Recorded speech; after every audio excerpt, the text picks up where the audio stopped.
Hello student, good morning, जय श्री राम। आज की तारीख है 20 अक्टूबर 2023। आज के करंट अफेयर की क्लास में आप सभी का स्वागत है। आप सभी से रिक्वेस्ट है कि प्लीज़ वीडियो को पूरा देखा करें, लाइक शेयर कमेंट जरूर किया करें। तो चलिए शुरू करते हैं आज के अपने पहले करंट अफेयर के क्वेश्चन को। और आप सभी से बता दें, आज के करंट अफेयर बहुत ही महत्वपूर्ण है, इसलिए आप पूरा देखना, ठीक है। तो चलिए शुरू करते हैं आज के अपने पहले करंट अफेयर क्वेश्चन को। पहला क्वेश्चन है, हाल ही में पुष्प उत्सव बथुकम्मा का आयोजन कहाँ हुआ? बथुकम्मा का आयोजन हुआ है तेलंगाना में, ठीक है। अब देखते हैं कि बथुकम्मा उत्सव या पुष्प उत्सव दोनों एक ही है। ये कहाँ शुरू किया गया है? तो यह शुरू किया गया है तेलंगाना में। और यह त्यौहार किसको समर्पित है? तो यह त्यौहार समर्पित है माँ पार्वती को, ठीक है। माँ पार्वती जी को यह त्यौहार समर्पित है। और दक्षिण भारत में नॉर्थ ईस्ट मानसून जब प्रवेश करता है तो यह फेस्टिवल मनाया जाता है, ठीक है। फूलों के खिलने के लिए जब जो है मानसून, किस प्रकार का मानसून? जब नॉर्थ ईस्ट मानसून जो है दक्षिण भारत में प्रवेश करता है तो यह त्यौहार मनाया जाता है, जो कि ठंडियों में प्रवेश करता है मानसून। अब देखते हैं कि नॉर्थ ईस्ट मानसून यह किस तट पर प्रवेश करता है? तो यह तमिलनाडु के कोरोमंडल तट पर प्रवेश करता है, इसलिए यह त्यौहार मनाया जाता है। अब देखते हैं कि साउथ वेस्ट मानसून यह प्रभावित करता है किसे? यह प्रभावित होता है साउथ वेस्ट मानसून, यह प्रभावित होता है अल नीनो से, जो कि भारतीय मानसून पर क्या प्रभाव डालता है? तो भारतीय मानसून पर नकारात्मक प्रभाव डालता है। एक फेस्टिवल है बोनालू फेस्टिवल, यह कहाँ मनाया जाता है? यह भी तेलंगाना में मनाया जाता है, याद रखना। तो तेलंगाना में क्या मनाया जाता है? दो त्यौहार, बथुकम्मा और बोनालू फेस्टिवल। नेक्स्ट प्रश्न देख लेते हैं, एशिया का पहला फ्लोटिंग फेस्टिवल कहाँ मनाया गया? तो एशिया का पहला फ्लोटिंग फेस्टिवल मनाया गया है मंदसौर, जो कहाँ है? मध्य प्रदेश में। आगे देखते हैं कि थाई पुसम उत्सव कहाँ मनाया गया? तो थाई पुसम उत्सव मनाया जाता है तमिलनाडु में। और इसके बाद सियांग उनिंग महोत्सव, सियांग उनिंग महोत्सव कहाँ मनाया जाता है? यह अरुणाचल प्रदेश में मनाया जाता है, याद रखना। और प्रोजेक्ट हाथी के 30 वर्ष पूरा होने पर गज उत्सव कहाँ मनाया गया? तो यह मनाया गया है आसाम में। राष्ट्रपति द्रौपदी मुर्मू ने इसका शुरुआत की है। और इसके बाद प्रोजेक्ट हाथी का जो है राष्ट्रीय उद्यान 30 वर्ष पूरे होने पर गज उत्सव मनाया गया असम में। और यह किस राष्ट्रीय उद्यान को समर्पित है? तो यह उत्सव समर्पित है कांजीरंगा राष्ट्रीय उद्यान, जो कि कहाँ है? असम में। अब देखते हैं दूसरा प्रश्न, एक और है, द्रौपदी मुर्मू, इन्होंने अभी जो है उन्मेष पोर्टल और इसके बाद उत्कर्ष उत्सव, यह दोनों का आयोजन कहाँ पे किया है? तो इसका आयोजन की है भोपाल में। द्रौपदी मुर्मू जी ने उन्मेष और उत्कर्ष महोत्सव कहाँ शुरू किया है? तो इसका शुरुआत की है भोपाल में, याद रखना। प्रश्न दूसरा है, हाल ही में बैलिस्टिक मिसाइल अबाबील का सफलतापूर्वक परीक्षण किसने किया है? तो इसका परीक्षण किया है पाकिस्तान से। अब देखते हैं कि अबाबील क्या है। अबाबील एक प्रकार का, किस प्रकार का मिसाइल है? तो यह मिसाइल है ballistic missile, Ababeel ballistic missile है। और यह इसका सफल परीक्षण किसने किया है? तो इसका सफल परीक्षण किया है पाकिस्तान ने। और पाकिस्तान की राजधानी क्या? आतंकवाद यानी कि इस्लामाबाद, याद रखना, इंपॉर्टेंट है। पाकिस्तान की राजधानी इस्लामाबाद। और यह जो बैलिस्टिक मिसाइल है, यह किस प्रकार की मिसाइल है? तो यह मध्यम दूरी तय करने वाली मिसाइल है, जो कि सतह से सतह पर वार करेगी। इसकी रेंज कितनी है? तो इसकी रेंज है 140 किलोमीटर, ठीक है। अभी कुछ दिनों पहले जो है गजनबी और शाहीन दोनों मिसाइलों का परीक्षण किया था पाकिस्तान से। गजनबी और शाहीन मिसाइलों का भी परीक्षण किया था। तो याद रखना, अबाबील मिसाइल कैसी है? बैलिस्टिक मिसाइल, यह मध्यम दूरी की है, सतह से सतह पर वार करने वाली है। इसकी टोटल रेंज कितनी है? तो 140 किलोमीटर तक यह जो है हमला कर सकती है। और ऑप्शन है कि फतेह मिसाइल और खैबर मिसाइल, ये किसका है? तो यह है ईरान का। ऑप्शन ए इससे सही हो जाएगा। तो ये दोनों मिसाइल किसकी हैं? फतेह खैबर कहाँ की है? ये ईरान की मिसाइल है। अभी जो है कल एक परीक्षण किया गया था इजराइल के द्वारा, आयरन बीम और आयरन डॉम।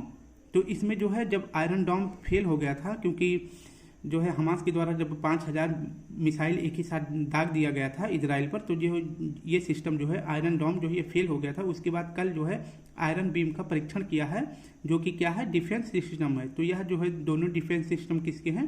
तो यह इजराइल का डिफेंस सिस्टम है, याद रखना। नेक्स्ट देखते हैं, अब देखते हैं कि एक पठार है। पठार का क्या नाम है? ये है आपका पठार, पामीर का पठार, ठीक है। पामीर के पठार से जो है दो पर्वत श्रृंखलाएं निकलती हैं, एक निकलता है हिंदकुश और दूसरा निकलता है सुलेमान। ठीक है, इन दोनों पर्वतों के बीच में एक और पर्वत स्थित है जिसे क्या कहते हैं, पोटवार का पठार। ठीक है, और ये पोटवार का पठार कहाँ स्थित है, तो यह स्थित है पाकिस्तान में। ठीक है, यह पोटवार का पठार कहाँ स्थित है, पाकिस्तान में। और यह किस पर्वत श्रृंखलाओं के बीच स्थित है, तो सुलेमान और हिंदकुश पर्वत श्रृंखलाओं के बीच पोटवार पठार स्थित है। यह दोनों श्रेणियां कहाँ से निकलती हैं, हिंदकुश सुलेमान श्रेणियां निकलती हैं पामीर के पठार से। पठार किसे कहते हैं, जो समतल भूमि से ऊंचा हो और इसका धरातल मतलब इसका ऊपरी भाग भी समतल हो। ठीक है, तो इसे क्या बोलते हैं, तो इसे पठार बोलते हैं, याद रखना। नेक्स्ट प्रश्न देख लेते हैं कि अब भारत के पास किस प्रकार की मिसाइल है। पाकिस्तान के पास तो एक टोटल 140 किलोमीटर वार करने वाली मिसाइल है। अब भारत के पास देख लेते हैं क्या है, ब्रह्मोस मिसाइल। यह एक सुपरसोनिक मिसाइल है। यह दुनिया की सबसे फास्टेस्ट यानी सबसे तेज मिसाइल है। और यह किस प्रकार की मिसाइल है, तो यह फायर एंड फारगेट, मतलब इसे दागो और भूल जाओ। आपका लक्ष्य जो है टारगेट कर दो उस पर, इसके बाद उसे छोड़ दो और लक्ष्य जहां भी जाएगा वो इसके पीछे पीछे यह ब्रह्मोस मिसाइल जाने वाला है। अस्त्र क्या है, अस्त्र भी एक मिसाइल है। ठीक है, यह जो है इसे कहते हैं कि मतलब जहां तक अगर कोई देख भी नहीं सकता है ये वहां भी जाकर वार कर देता है। और यह एयर टू एयर जो है अटैक करने वाला है। जैसे बादलों के पीछे कोई रॉकेट या फिर कोई एरोप्लेन छिपा है तो अस्त्र को जो है लॉन्च करके उसे मार दिया जा सकता है। अब नाग क्या है, नाग जो है एंटी टैंक है। ठीक है, एंटी टैंक मतलब आपने बॉर्डर फील्ड में देखा है, जो टैंक होता है जो सुनील शेट्टी टैंक लेके जाते हैं, उसको ध्वस्त करने के लिए भारत के पास क्या है, नाग एंटी टैंक मिसाइल है। और एक मिसाइल और क्या नाम है इसका, वरुणास्त्र। ये है एंटी टारपीडो मिसाइल, यानी कि पानी के अंदर जो मिसाइलें होती हैं उनको भी ध्वस्त करने के लिए भारत के पास वरुणास्त्र मिसाइल है। अग्नि मिसाइल क्या है, यह एक जो है महाद्वीप से दूसरी महाद्वीप में वार करने वाली मिसाइल है। मतलब जैसे उत्तरी अमेरिका से दक्षिणी अमेरिका में मार सकते हैं। ठीक है, इस प्रकार के अपने एशिया से जो है अफ्रीका महाद्वीप में मार सकते हैं। इसकी टोटल रेंज कितनी है, तो इसकी टोटल रेंज है 5000 किलोमीटर। आप देख रहे हैं ना, 5000 किलोमीटर जो है इसकी मारक क्षमता है अग्नि मिसाइल की। अब नेक्स्ट प्रश्न देख लेते हैं। प्रश्न तीसरा है, ग्लोबल रिपोर्ट वर्ल्ड इंडेक्स 2023 में भारत को कौन सा स्थान मिला है, तो भारत को इसमें मिला है 64वां स्थान। ठीक है, 64वां स्थान भारत को मिला है। अब देखते हैं कि ग्लोबल रिमोट वर्क इंडेक्स 2023 जो है यह जारी किया गया है। इसमें टोटल कितने देश हैं, तो 108 देश है। इसमें टोटल 108 देश हैं। इसमें पहले स्थान पर है डेनमार्क और अंतिम स्थान पे है अंगोला, जो कि अफ्रीका महाद्वीप का एक देश है। भारत को कौन सा स्थान मिला है इसमें, तो भारत को स्थान मिला है 64वां स्थान मिला है। डेनमार्क की राजधानी का क्या नाम है, तो डेनमार्क की राजधानी का नाम है कोपेनहेगन। यह जो है डेनमार्क किस द्वीप पर स्थित है, तो डेनमार्क स्थित है जुटलैंड प्रायद्वीप पर। ठीक है, किस प्रायद्वीप पर डेनमार्क स्थित है, तो यह जुटलैंड प्रायद्वीप पर स्थित है। यहीं पर जो है एक नहर है जिसका क्या नाम है, कील नहर। कील नहर कहाँ पे है, तो यह जर्मनी में है। याद रखना, इंपॉर्टेंट है, कील नहर कहाँ है, जर्मनी में।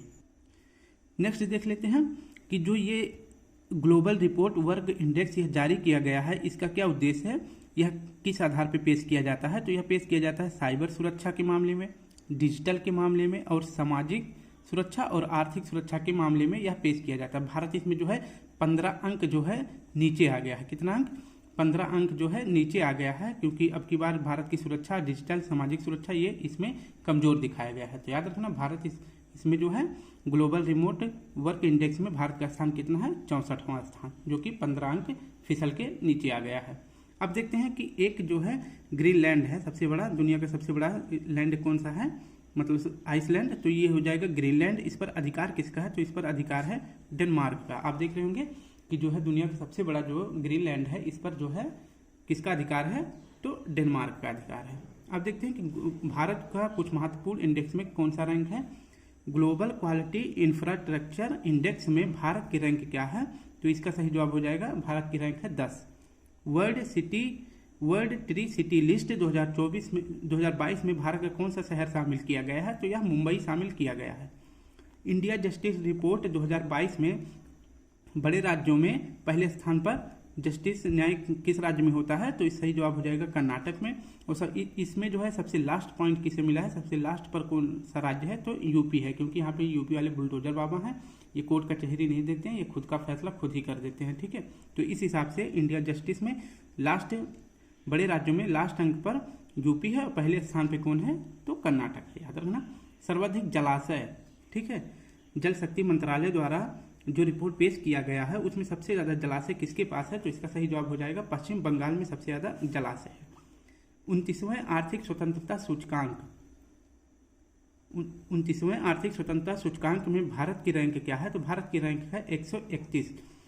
आर्थिक स्वतंत्रता सूचकांक यह जारी कौन करता है, तो यह जारी करता है द हेरिटेज फाउंडेशन द्वारा यह जो है रिपोर्ट पेश किया जाता है और इसमें भारत की रैंक है 131।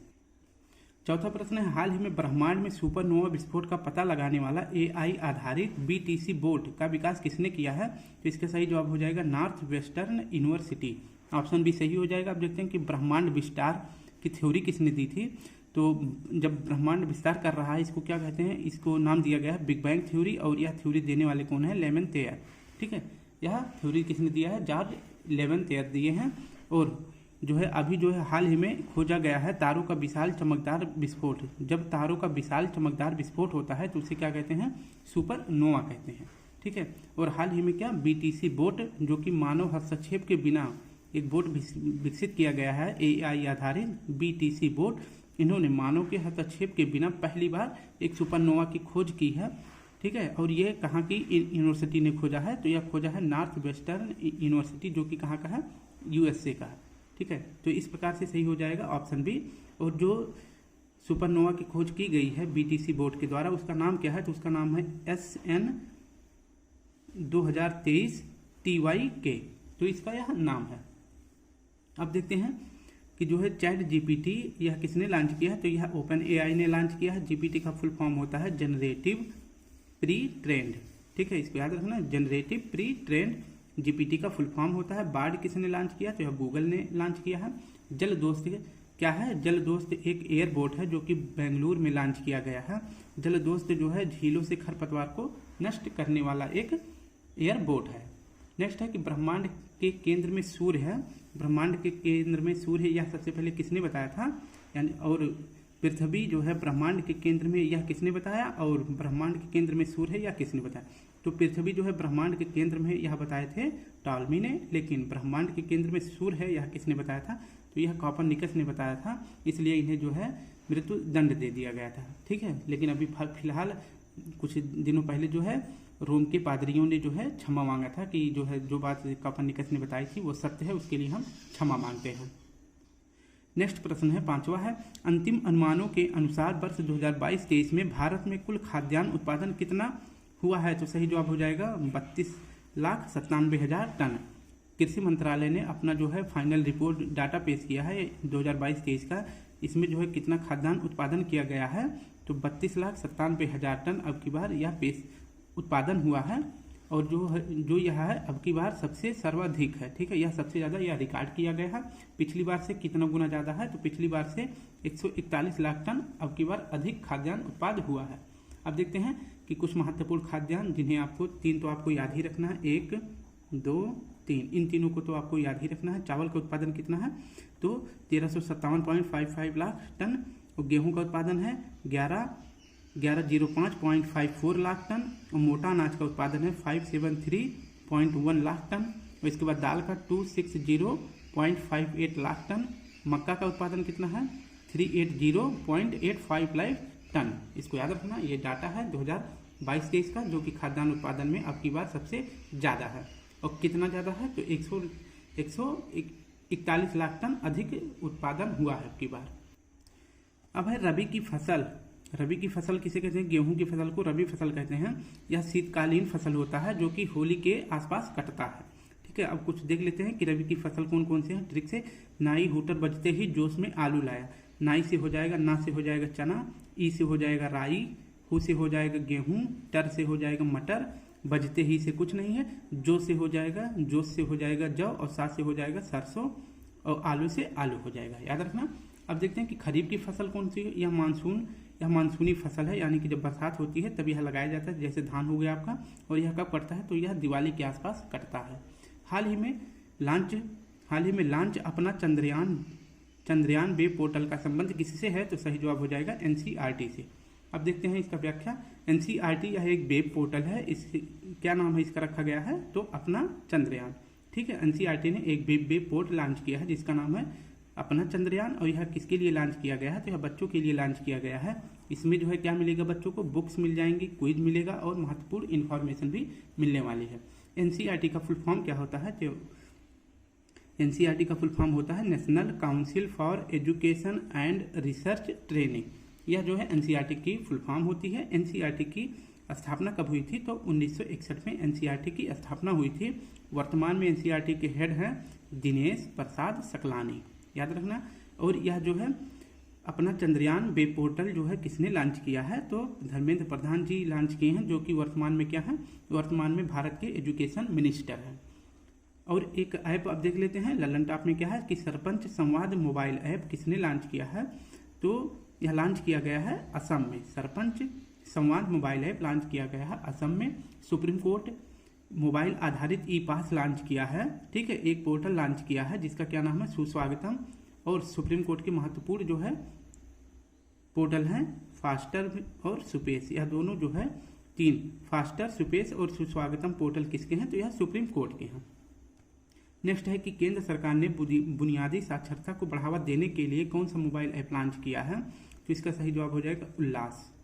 नेक्स्ट है कि उद्गम पोर्टल किसने लॉन्च किया है, तो उद्गम पोर्टल लॉन्च किया है आरबीआई ने, ठीक है। किसके लिए लॉन्च किया गया, जो बैंक में लावारिस धन पड़े हैं उसका जो गार्जियन कौन है, इसको पता लगाने के लिए उद्गम आरबीआई के द्वारा लॉन्च किया गया है।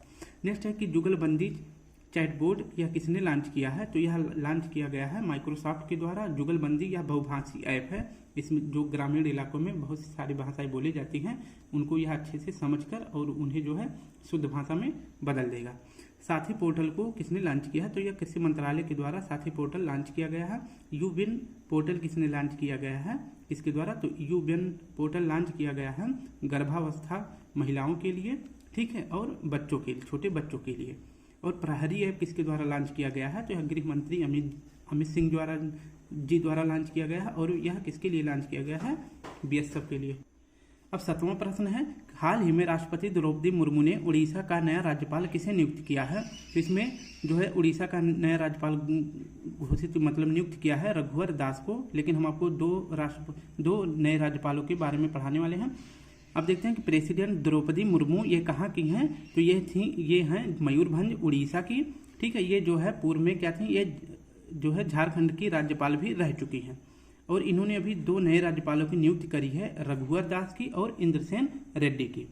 रघुवर दास जो है ये झारखंड के पूर्व सीएम भी रहे हैं और इन्हें जो है फिलहाल अभी उड़ीसा का गवर्नर बना दिया गया है। और ये किनके स्थान पे आए हैं, तो ये गणेशी लाल के स्थान पर नियुक्त हुए हैं। और इसके बाद इंद्रसेन जो है ये तेलंगाना के थे और यह किसके स्थान पे जो है त्रिपुरा के नए राज्यपाल बनाए गए हैं, तो यह सत्यदेव के स्थान पर जो है त्रिपुरा के नए राज्यपाल बनाए गए हैं। अब देखते हैं नेक्स्ट है क्या है कि पीएम और सीएम की नियुक्ति होती है, यानी कि अपॉइंटमेंट होता है, इलेक्शन, तो सही जवाब हो जाएगा अपॉइंटमेंट होता है, इनका इलेक्शन नहीं होता है। नेक्स्ट प्रश्न है अनुच्छेद, कुछ महत्वपूर्ण अनुच्छेद हैं जो राज्यपाल से संबंधित है। अनुच्छेद 153 में राज्य में एक राज्यपाल होगा, यह बात कही गई है। 154 में राज्यपाल जो है कार्यपालिका की शक्ति राज्यपाल में होगी। 155 में राज्यपाल की नियुक्ति होगी, यह प्रेसिडेंट के द्वारा, ठीक है। और अनुच्छेद 161 में यह जो है संबंधित किससे है, 161 में संबंधित है क्षमादान से।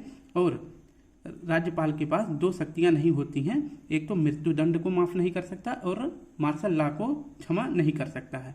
यह दोनों क्षमा कर सकते हैं जो भारत के प्रेसिडेंट होंगे, ठीक है। 165 में उल्लेख है अधिवक्ता यानी एडवोकेट जनरल, जो कि राज्य का सबसे बड़ा वकील होता है।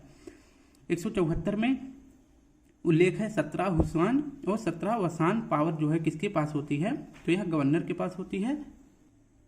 नेक्स्ट है कि 213 अनुच्छेद किससे संबंधित है, तो गवर्नर से संबंधित है। अध्यादेश की पावर की शक्ति किसमें होती है, अध्यादेश जारी करने की शक्ति गवर्नर के पास होती है।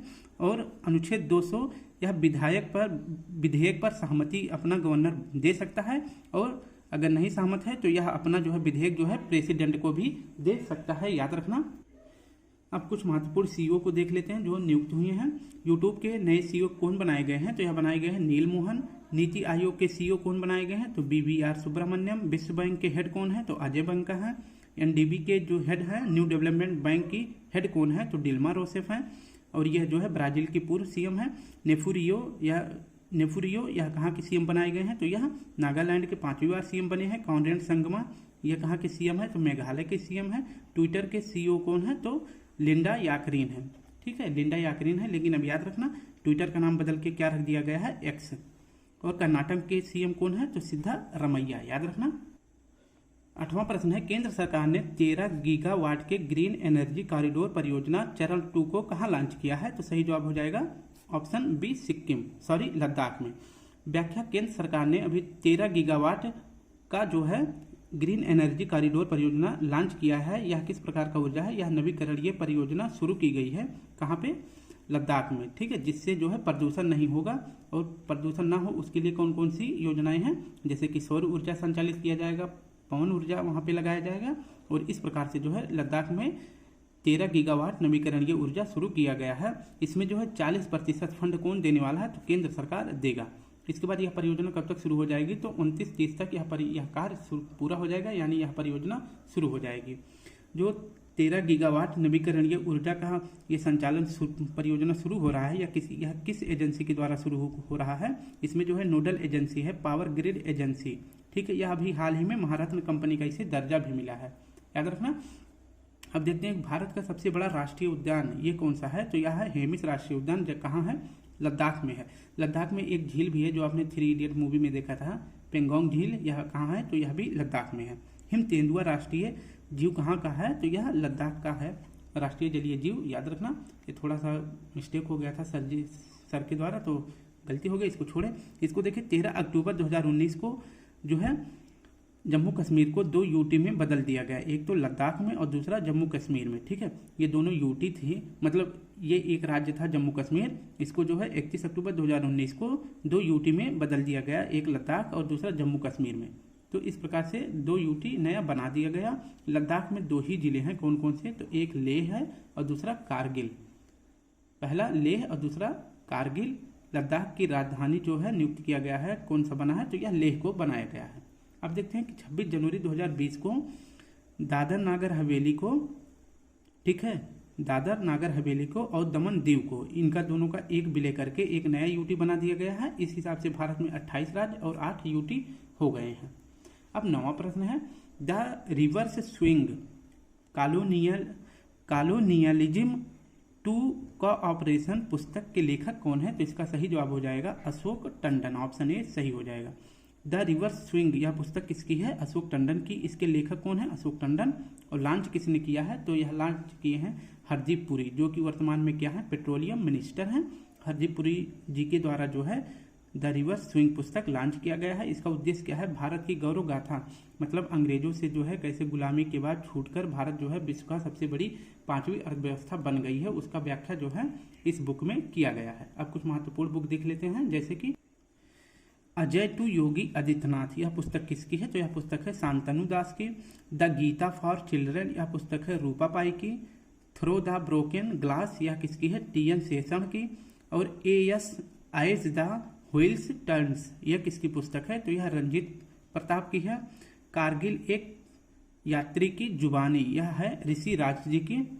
नेक्स्ट बुक है हाउ प्राइम मिनिस्टर डिसाइड, तो इसका सही जवाब हो जाएगा, यह पुस्तक किसकी है? नीरजा चौधरी की। मानसून किसकी पुस्तक है? तो यह अभय कुमार की है। The life vision and songs of Kabir, तो यह पुस्तक है विपुल की, याद रखना। अब हम आज का लास्ट प्रश्न देख लेते हैं। लास्ट प्रश्न है, हाल ही में पाउली नामक क्वांटम इंजन किसने विकसित किया है? तो पाउली नामक क्वांटम इंजन का विकास किसने किया है? तो इसका सही जवाब हो जाएगा जर्मनी ने। इसकी व्याख्या देख लेते हैं। पाउली क्या है? यह एक क्वांटम इंजन है। इसकी खोज किसने करी थी? तो इसकी खोज करी है जर्मनी ने। इसमें जो है वर्तमान जो इंजन है उससे जो है 25% अधिक कुशल है। ठीक है, तो यह अधिक जो है कितना प्रतिशत अधिक है वर्तमान इंजन से? तो यह 25% कुशल इंजन है। इसमें प्रयोग होने वाला लिथियम 6 परमाणु गैस यूज होगा। और इसके बाद जो क्वांटम कण होते हैं इनमें 2 अवस्थाओं में पाया जाता है। क्वांटम कण जो है 2 अवस्थाओं में पाया जाता है, एक तो बोसान है और दूसरा फर्मिनियन है, याद रखना। और जर्मनी की राजधानी क्या है? तो जर्मनी की राजधानी है बर्लिन। तो स्टूडेंट, इस प्रकार से हमने आज 10 प्रश्नों का संग्रह कंप्लीट कर लिया है। और अगर आप सभी को इसका PDF डाउनलोड करना है तो वीडियो के कमेंट बॉक्स में मैं अपना टेलीग्राम लिंक दे दूंगा, आप वहां से जो है यह पीडीएफ डाउनलोड कर सकते हैं। और प्लीज़ आप सभी से रिक्वेस्ट है, जिन्होंने चैनल को लाइक शेयर और सब्सक्राइब नहीं किया है तो प्लीज़ सब्सक्राइब कर लें। फिर कल मिलते हैं। आज के लिए जय हिंद जय भारत।